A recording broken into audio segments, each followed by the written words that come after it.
Welcome for the today session of Introduction to Business. Hope all of you are feeling fine and safe. Today we are going to continue with the remaining portion of the course policy of the Introduction to Business.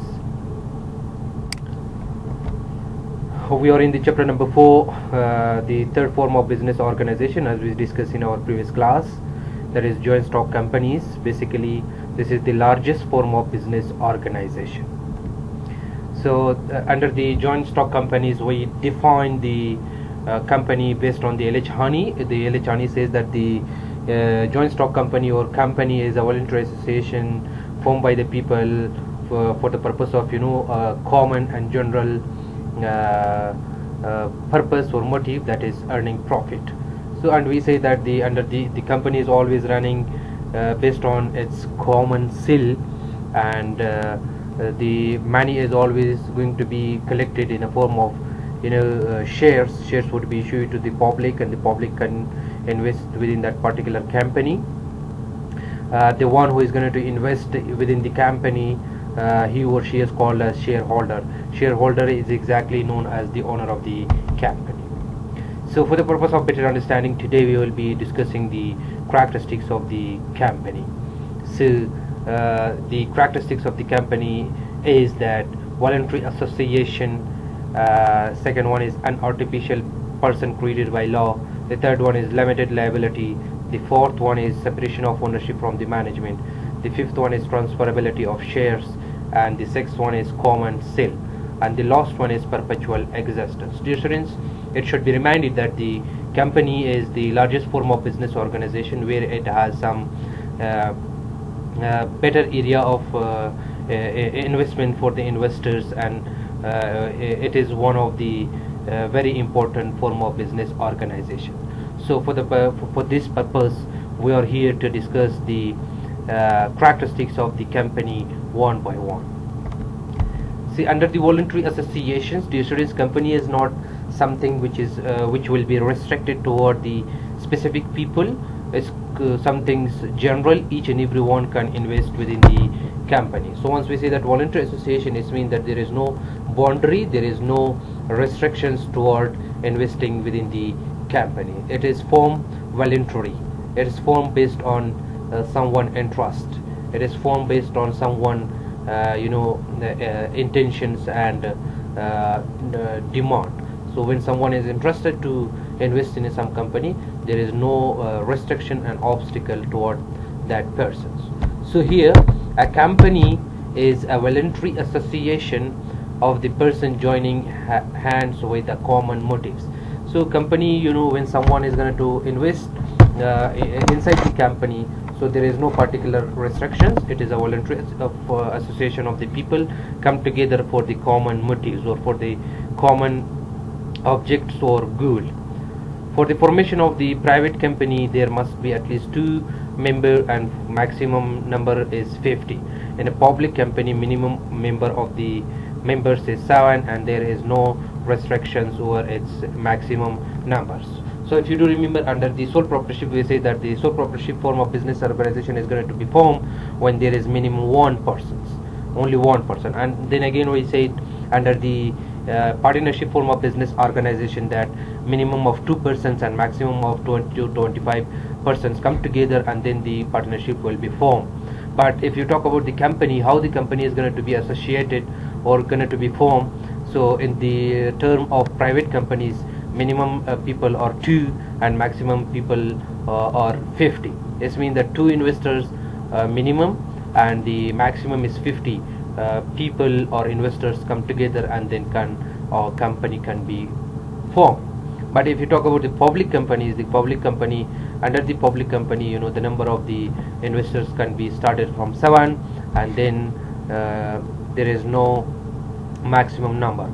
This could be indefinite people, indefinite investors. When the public company, there could be more than hundreds, thousands, and million investors come together and do investment within that particular companies. It means that once we say that the voluntary association, it means that everyone can join and everyone can invest, no matter of the religion, no matter of the color, and no matter of the large amount or small amount. Everyone can invest. If you talk about some of the large companies like Facebook, Apple, Samsung's, there might be different people, Muslim, non-Muslims, from different countries. They can invest. If you talk about the partnerships and sole proprietorship, there might be some of the restrictions toward the partners, right? Because each and every one cannot be the partner of some of the organization. But under the company, each and every person either belongs to any community or society can invest within the company form of business organization. That is called as the first characteristics, voluntary association. The second one is an artificial person created by law. A company is called an artificial person because it does not take birth like a natural person, but it comes into existence through the law. It has common features like natural person. For example, it has name, it has its own assets, it can sue or can be sued in its own name, and it has nationality. So dear students, company could be compared with the life of the humans. Like a real human has everything during the life, but the company can be compared or could be say that it is an artificial person, the person who is not real, but the company has name, the company has its own assets, machineries, transportations, labors, and it can take loan from other institutions or other sources, or it depends on the countries. If the company is operating in our country, Afghanistan, so the company could be called as Afghani company, and if it is operating in other country, so that company would be called by the specific name of the countries. So it's acting as a unreal person which has specific names, own assets, and etc. The second thing is limited liability. This characteristic is very important. This differentiates between the company and partnerships. Under the partnership there was unlimited liability, but under the company there is limited liabilities. This is the most important characteristics of the company. The liability of each shareholder is limited up to the value of the shares purchased by him. In a case of loss to the company, the shareholder cannot be called upon to pay more than value of the shares held by him. This is what exactly very important. Company is always limited liabilities. It is limited toward the value of the shares purchased by someone. Assume that Ahmad is going to invest within a company by the name of X or Y, 1 million rupees.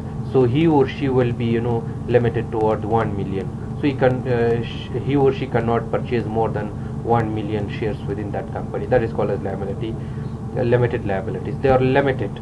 They are restricted toward the investments. They cannot cross the limitations. When the company has given specific value of the shares to the market to be purchased by the investors, beyond that the shareholder cannot cross the limits.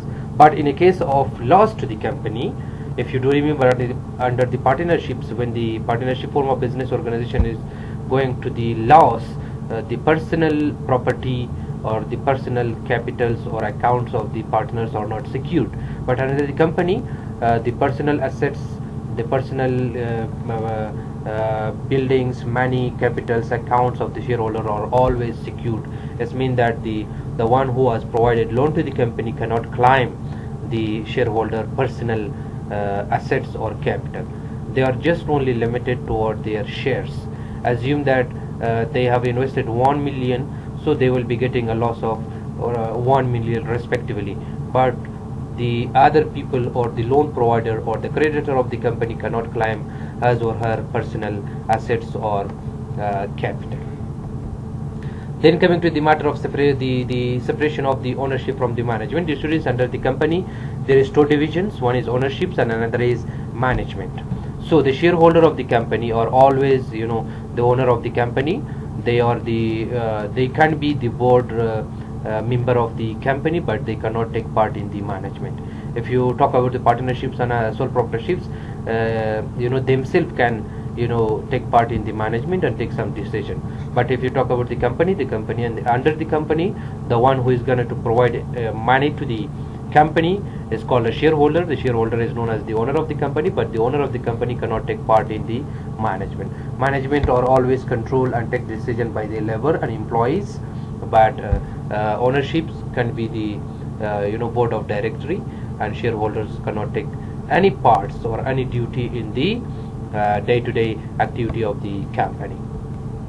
The number 6 is that transferability of share. This is also one of the very important characteristics of the company that we have to know. Basically, when there is retaining of money from the company by the shareholders, basically they cannot claim their money within a specific period of time. Once they invested for 5 years, so it means that they should be their money should be within the company for 5 years. But the good point or the plus point of the company is that they do have an option of transferability of shares. It means that the shareholder can transfer his or her shares to someone else.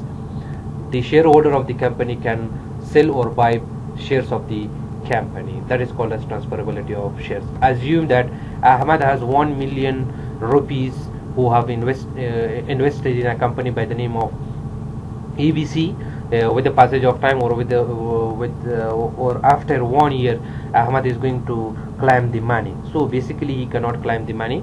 Ahmad can go to the market and sell his shares to someone else. From the day where we are going to transfer our share to the another person, from that day, the new person would be the shareholder of the company, and the old one is just stopping investing, or the old one is not the owner of the company. So the shares of the company are transferable.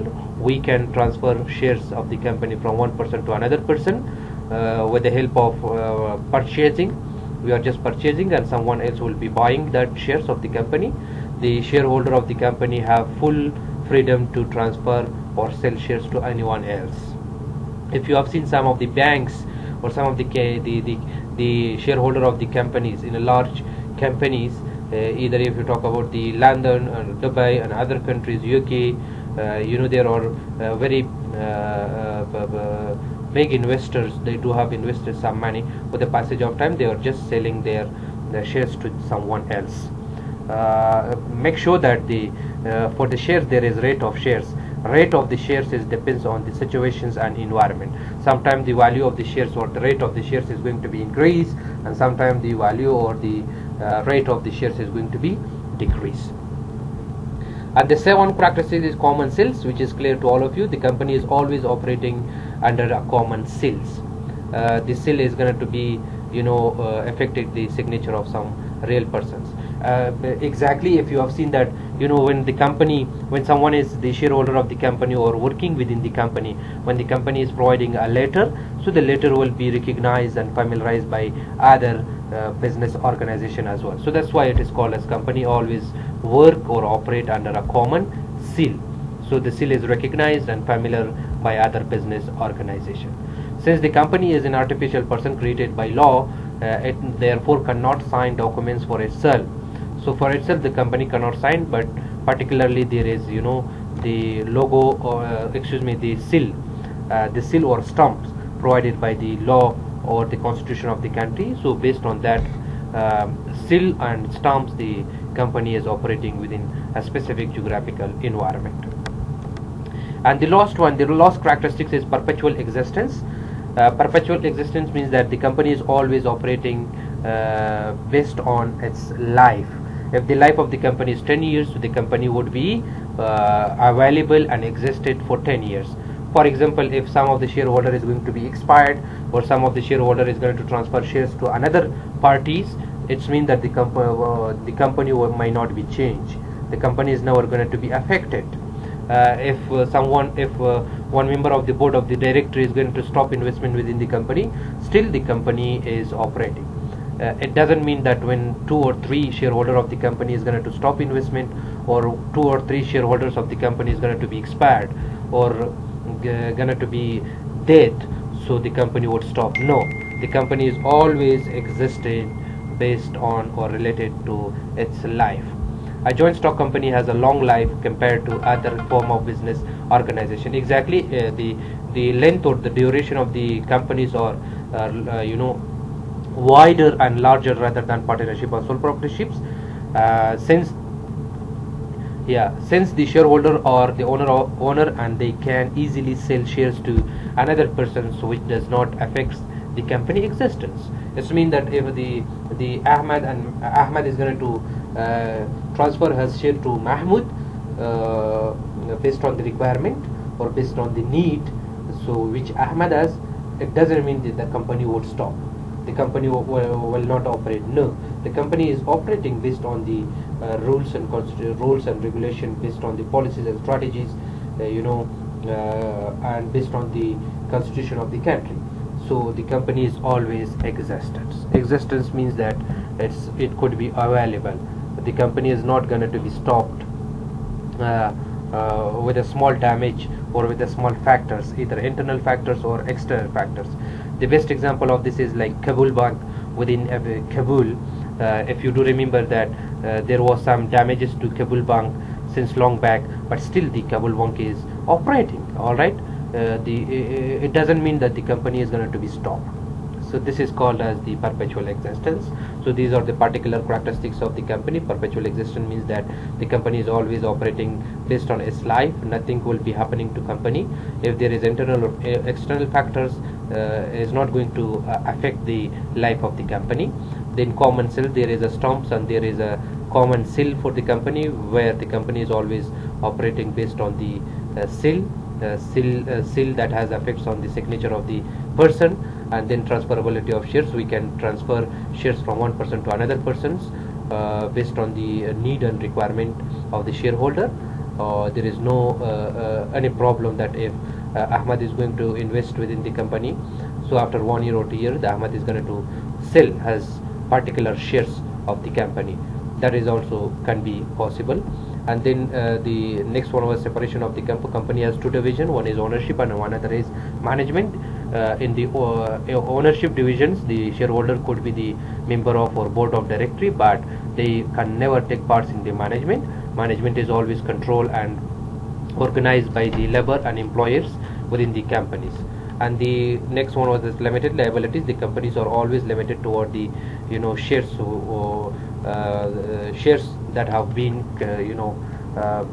contributed by the shareholders. There is limited liabilities or limited restrictions toward investing within the company. And then another one is that they are always the personal capitals and assets of the shareholder would be always secured toward the creditor of the company, that no one can claim their personal capitals and assets. And the next one was that an artificial persons, company is always like a real person. Real person is like walking, living and breathing. In the same while the company is an unreal person which is created by the constitution of the country. And the next one or the first one was voluntary association. There is no restrictions behind the formation of the company. Each and every civilian or each and every national can invest within the company for the purpose of common motive. Hope you are clear with the characteristics of the company. So here it's better to discuss the other topics or concepts by the name of classification of the companies. After understanding the definition and basic meaning of the company, and then after understanding the characteristics of the company, it's needed to know that what are the different types of the companies, or how the companies are going to be classified at national level or international level. So basically companies are generally divided into three categories. The first one is chartered companies, and the second one is statutory companies, and the third one is registered companies. For the purpose of better understanding, let's discuss one by one. Charter companies.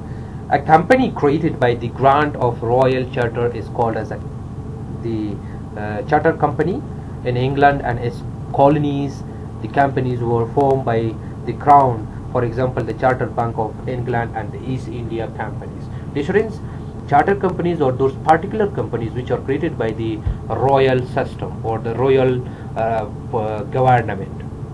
Royal government means that دولت‌های شاهی، کمپانی‌هایی که از طریق دولت‌های شاهی ساخته شدن یا وجود آمدن، او کمپانی‌ها رو ما به نام چه مسمى می‌کنیم؟ به نام charter companies مسمى می‌کنیم. So these companies are basically formed in England for the first times, and they are excuse me, they are formed by the crown. دامو زمان ملکه امو انگلند یا پاچای امو انگلند کمپانی را به نام خود یا به نام چارتر کمپانی چیز کرد مسما کرد. For example, the best example of this type of the companies are Chartered Bank of England. This branch of this is also available in our countries. If you look over the Sharinau, you would be getting the branch of this company as well, and also East India companies.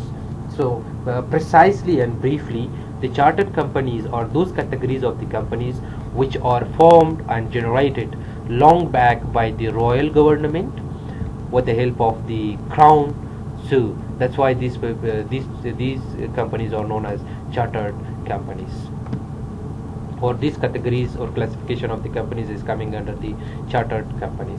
And the second one is that statutory companies, the companies which are incorporated by the special act of legislative or under the ordinance are named as statutory companies. For example, the Afghanistan Bank or the Milli Bank of Afghanistan. Yeah, exactly. The second category or classification of the companies is that statutory companies. Statutory companies are those companies which are incorporated or generated or formed by the constitution of that particular countries.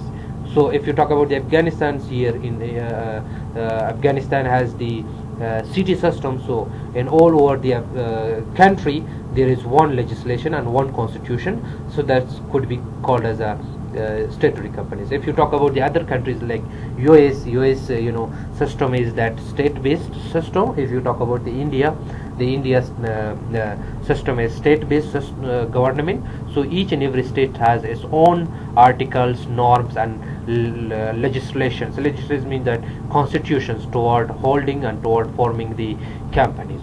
So basically and precisely, a company or the statutory companies are those companies which are generated and formed by the constitution of a particular geographical environment, or a particular particular country or a particular state is known as statutory companies. For example, the Afghanistan Bank and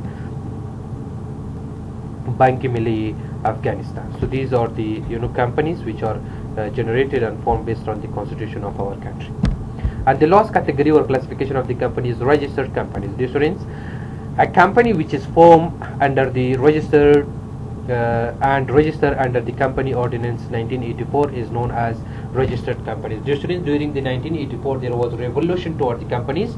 So the company which are registered during this year or after this year is called as registered companies. It's some type of industrialization or revolution toward the companies.